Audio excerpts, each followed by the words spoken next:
Hello, good morning. কবিতার নাম পূর্বাভাস। কবিতাটি আমার কবিতার বই রাত কুঠারের গান থেকে নেওয়া। That is forecasting. This poetry was taken from my poetry book রাত কুঠারের গান. This poetry was written when I was just 18.5 years old. পূর্বাভাস। আজ মনটা খারাপ, কি জানি কি হলো। আজ মনটা খারাপ, কি জানি কি হলো। আকাশটা মেঘে ঢাকা, ঝড় বৃষ্টি আসবে বোধ হয়। কাল বৈশাখী তো আসতে অনেক দেরি, কাল বৈশাখী তো আসতে অনেক দেরি। বাংলাদেশের ঋতুচক্র থেকে বিদায় নিয়েছে অনেক আগেই, সংক্ষিপ্ত হয়েছে চক্রের ব্যাসার্ধ। থাক বাংলাদেশের কথা, আমার কথায় আসি।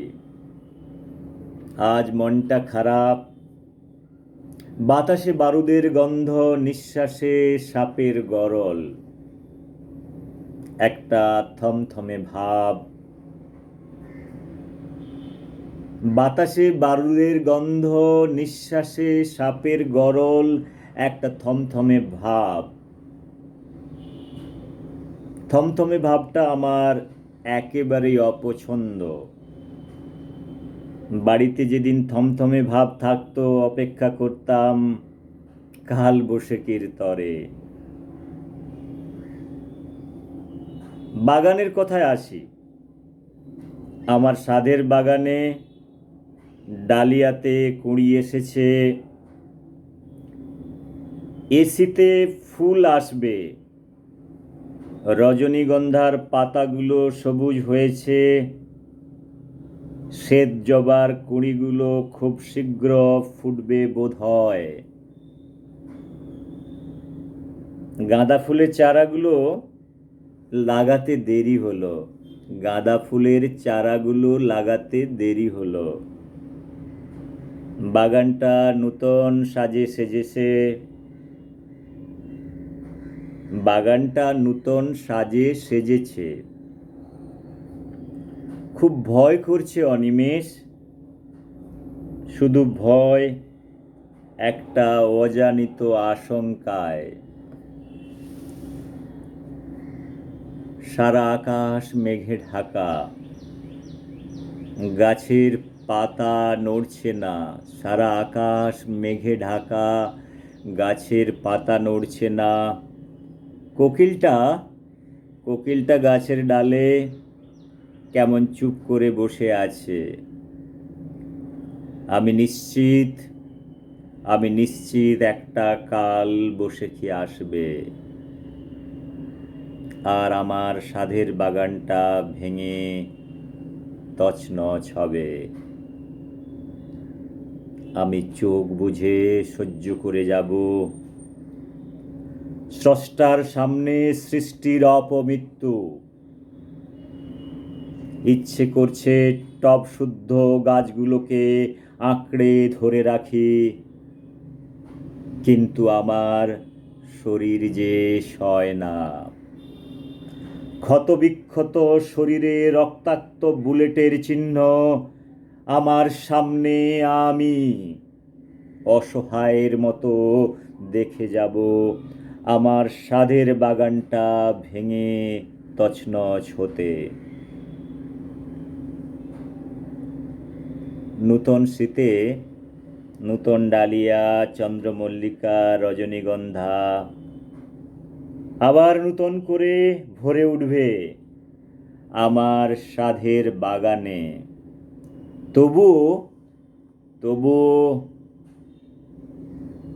এ কাল বৈশাখী নিয়ে যাবে অকালে কয়েকটা প্রাণ। সীমান্তে যুদ্ধ চলছে, আসছে মৃত্যুর খবর। আজ বিকেলের ডাকে চিঠি এসেছে, ভাইয়ের মরদেহ সাজানোর জন্য চাই কয়েক ডজন লাল গোলাপ। আজ বিকেলের ডাকে চিঠি এসেছে, ভাইয়ের মরদেহ সাজানোর জন্য চাই কয়েক ডজন লাল গোলাপ। কি করে বোঝাই ওদের আজ বিকেলের ঝড়ে নিয়ে গেছে বিশুদ্ধ কয়েকটা লাল গোলাপের চারা।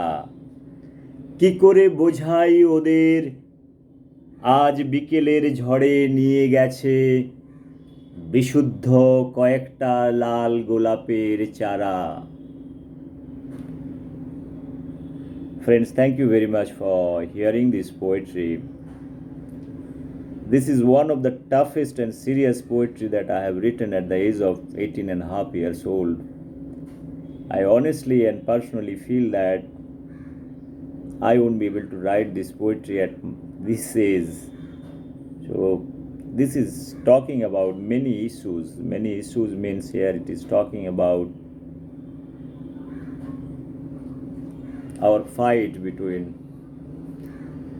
after independence, there are so much fight in between India and Pakistan at border line. There are many issues and conflict. This poetry also talks about the separation of Bangladesh from Pakistan and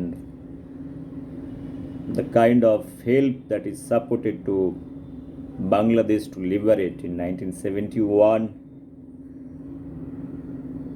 and there are various political issues that is involved in this poetry, and this poetic thought goes around with a Kal Boshekhi. Kal Boshekhi means this is a kind of a gusty storm that is coming and destroying the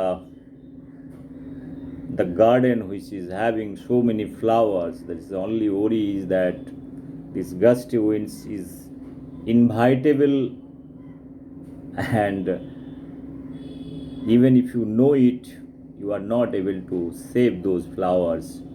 And this is related to the war. Sometime war and fight is kind of a thing. As I told you,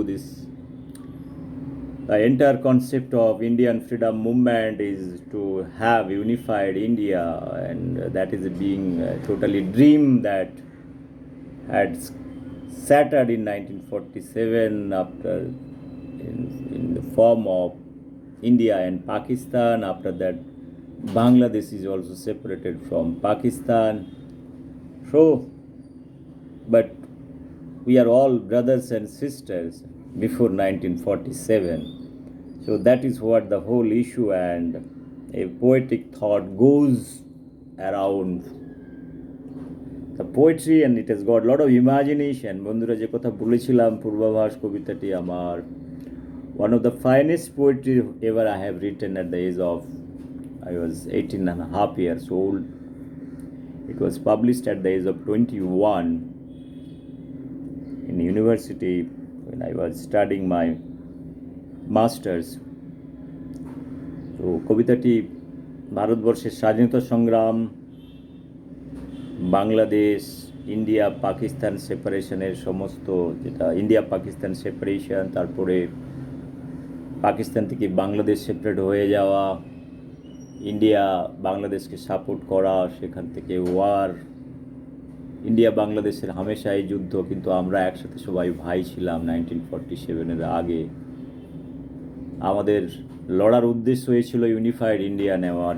সেটা একটা কালবৈশাখীর মধ্য দিয়ে একটা গার্ডেনকে কীভাবে সেটাকে destroy করছে সেটাকে দেখানো কবিতাটা অনেকটা কাল্পনিক।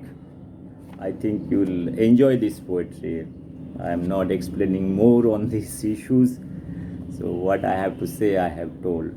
Once again, thank you very much for hearing